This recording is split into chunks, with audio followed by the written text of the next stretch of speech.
Türkmenistan'ın devlet yolbaşçıları Ulhemdeki Çiberdi Muhammedovlar. Men 75 yaşlı qaraşsız jurnalist Fortana ve televizyon yalan övgülerden sadık oranlıklardan sizin başına aylanıp yuvurdu halis tozdurdunuz, yuvurdu para forluğu övürdünüz. Menin de 2018 yıldan beri adam hukuklarını koruyan Türkmen inisiativası, yani Türkmenistan'ın kronikası websaytı bilen hizmetdaşlık edip gelýärin. Türkmenistan'da bu neşir özüne düşman sayan Türkmen yolbaşçıları indi bir neçe yıldan beri bu neşirin işine pätiyelçilikleri dörüdük gelýärler. Şeýle de bu neşir bilen hizmetdaşlyk edýärligim üçin maňa we meniň maşgala agdalarıma hem türlü pätiyelçilikler dörüdük. Biziň işlemäge, ýaşamaga hukuklarymyzy batgylap, bize azar berip gelýärler. Men odalky çykyşlarymda ataly ogul tillere ýüzlenip, meniň telefonlarymyň diňlenmegini besetdirin diýip haýyş edipdim. Emma Milli Howpçylyk Ministrliginiň işgärler tarapyndan bu haramlyklar dowam edýär.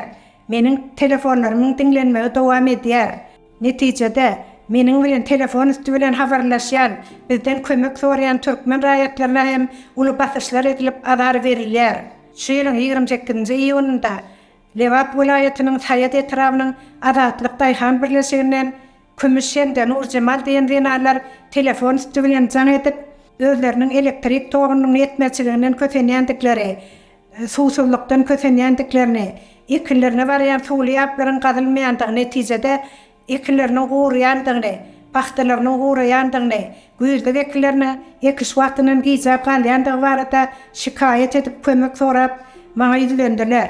Şu ýylyň 28-nji iýunynda olaryň çykyşlary Türkmenistanyň kronikasy websaytynda çap bolandan soňra olar maňa jaň edip özleriniň top meselesiniň çözülendigini aýtdylar. Emma olaryň ýaplarynyň gazylmak meselesiniň, ekillerine suw bermek meselesiniň çözülendigi çözülmendigi maňa gumana bolup galdy. Sebäbi olara basyş edilip, olar bilen meniň telefon aragatnaşygymy kesdiler.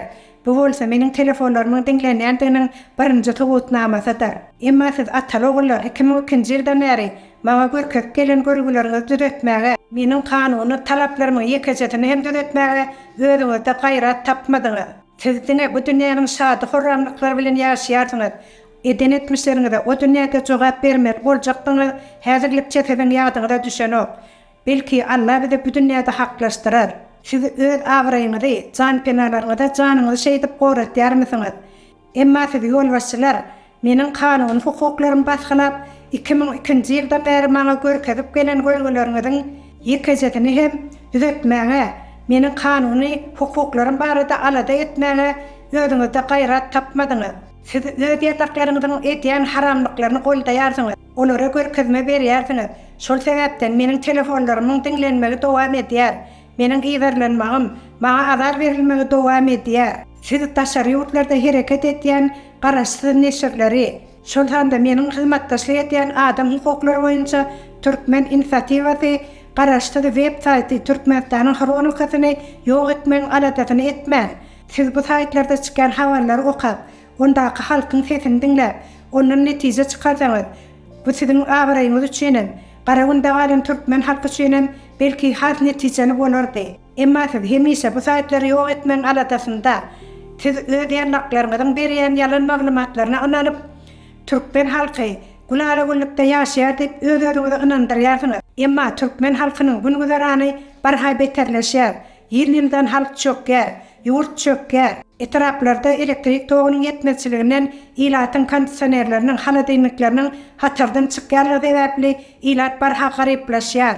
O ýerlerinde ýaplaryň gazylmaýanlygy sebäpli suw ýetmezçiligi, elektrik togunyň ýetmezçiligi, ýollaryň ýaramazlygy, tehnika ýetmezçiligi bu zatlar daýhalaryň güzaranyny barha kynlaşdyrýar. Daýhalaryň ýyl boýy çekýän rehbetinden gelen girdejileriniň haram ýolbaşçylara para hökümde berilmeli bolýandygy aýdylýar. Ýurtda parahorlyk iň ýokary derejäge ýetdi. Bu parahorlygyň ösmegi siz ataly ogluň iň uly üstünlüğiniz boldy. Siz ýurtda ýolbaşçy bolup parahorlyga uly ýolaşdyňyz. Ýurtda diňe haramlyk parahorlyk ýol alýar. Ýakynda iýun aýynyň ortalarynda Mara welaýatyna seýahat etdim. Ýöleteniň gazy Hataýa taşylyp duran wagtynda ýöleteniň ýanyňy speketlerinde bindiň ýetmezçiligi ýeti duýulýar. 2 sagat tap nowata durýan sürüçiler deňe 30 litrden bindiň alyp bilýärler. Yönetenin ehli territoriyasında toğuk etmesine yeti duyullar. Toğuk etmesine kondisyonerler, hala dinlikler hatardan çıkıp ilat qaravunda kösenip otuyor. Emma siz yönetenin tebii gazından gelen feriştelerin hasabına arkada şehrini kuruyarsınız. Cemal Saparvayanı yanlaklara köş kurup veriyarsınız. Cemal Saparvayanı yanlaklar, yalan maglumat veren ministerler, olar sizi giyeceğinde övüp sizin başınıza ilerler. Siz onların övgülerine inanıp, ol övgüleri kabul edip, hakikaten özünüzü hiçbir dini tayyip olmadık adam hükmünde alıp barayarsınız. Emma siz hem ütköşük adam dersiniz. Yurt boyunca toğuk etmesinin havari ehli velayetlerden gelir. Ine yurtta dören şu yardayları adam hukuklarını koruyan Türkmen inisiativası websaytı indi bir neçe yıldan beri okuyucu köpçülüğüne yetirip gelir. Türkmen inisiativası toparı adam hukuklarının bozulyandığı, adamların günüdüranının kıynalandığı, yurt içinden halka yetirilmeyen maglumatları, statistik maglumatları, tebii hadiseleri, yurt içinde ilattan gizlenen ehli mümkün olan maglumatları çap edip okuyucu köpçülüğüne yetiriyor. Türkmen televizyonunun Vatan Haberler programmasında verilen haberleri hem bu saytta okumak, görmek bolýar. Elbette bu zatları siz kabul etmen. Türkmenistan'ın kronika websaytını özüňe düşman hasaplayan bolsaňyz, onda çykan maglumatları okumak, dinlemek isleýän Türkmen okuyucularının sany näse desen yeterlik. Emma siz yurt içindäki okuyucuların, dinleyijilerin Türkmenistan'ın kronikasy websaytyna girip okumagyna hem päsgerçilik döretdiňiz. Yurt içinde bu sayta girip onda haberleri okumak mümkün değil diyen yani sebebi siz onu petikleyersiniz. Her şimdi bu saytı yok etmen anadasını edip ona bökterişlik döretdersiniz.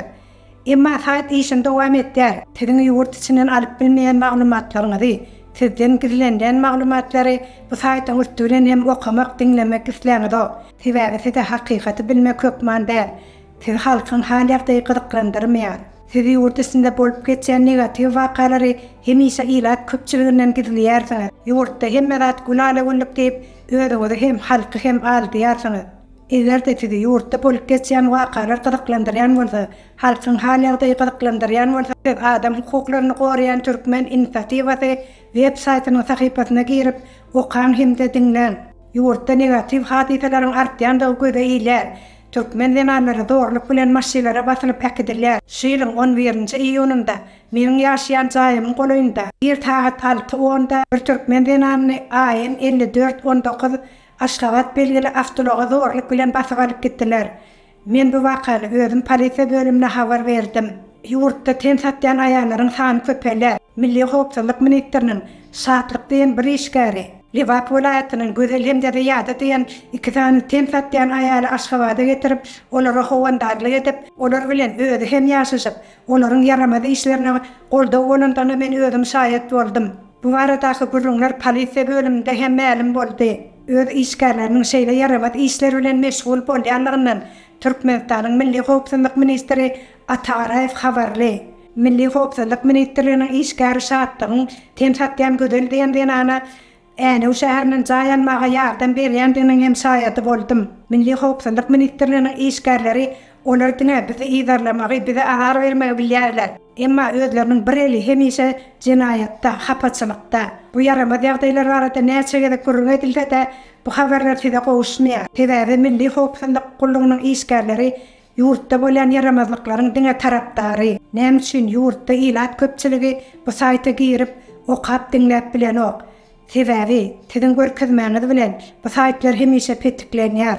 Sizin ýanlaklaryňyz bu saýta bir näçe gezek hüjüm edip onuň işini toxtatmak islediler. Emma näçe kynçylyk çekdi-de bu saýt öz işini dowam etdirýär. Ilat köpçüligi diňe şu saýtyň üstü bilen möhüm maglumatlar alyp bilýärler. Ilat köpçüligi bu saýtyň üstü bilen size öz sesini, halatyny eşitdirmek isleýär. Sebebi yurt içinde ilatı dinleyen, ilatı goldayan, ilata kömek etdiyen ikisi de ýolbaşy ýok. Sizin wepadar ýanlaklaryňyz bu saýtda çykýan habarlary size ýetirmejek bolup, halkyň hal ýagdaýyny size ýetirmejek bolup, giýjeginde aýak üstünde aýakgalaňyz ylgaşyp ýörler. Halka azar bar berilýär. Yurtdaky ilatdan gizlen saklanýan maglumatlary, ilatyň agyr hal ýagdaýy baradaky maglumatlary çap edýän adam hukuklaryny gorayan Türkmen inisiativasy websaytynyň petiklenmegine bes edip, bu saytın habarlarını özüňiz okap, belki ilat köpçülüğünü çekýän jebir jepalarına rihim edersiňiz. Bu saytyň Türkmenistany, Türkmen halkyna hiç ýamanlygy ýok. Bu ýerde diňe hakykat aýdylyp, ilatyň alada edilýär. Ilat köpçüligi bu saytyň goldagyna hemişe mätäç, hemişe onun kömek sorýar. Ilat köpçüligi bu saytyň teşnesi. Ilat köpçülüğünün arasında bu sayt bilen hyzmatdaşlyk edýän ýaşaýjylar läçe diýen bar. Siz Türkmen ýolbaşçylary Birleşen Milletler Guramasyny, adam hukuklaryny goraýan halkara guramalaryny aldamaňyzy besedip, halkyň hal ýagdaýy bilen gyzyklanyp, ilat goldasaňyz, ilata kömek etseňiz, ilat üçin ýaşaýyş şertlerini gowlandyrsaňyz, bu saytlar bilen hyzmatdaşlyk edýän, maglumat berýän jurnalistlerden elçeklerine hat gowy bolardy.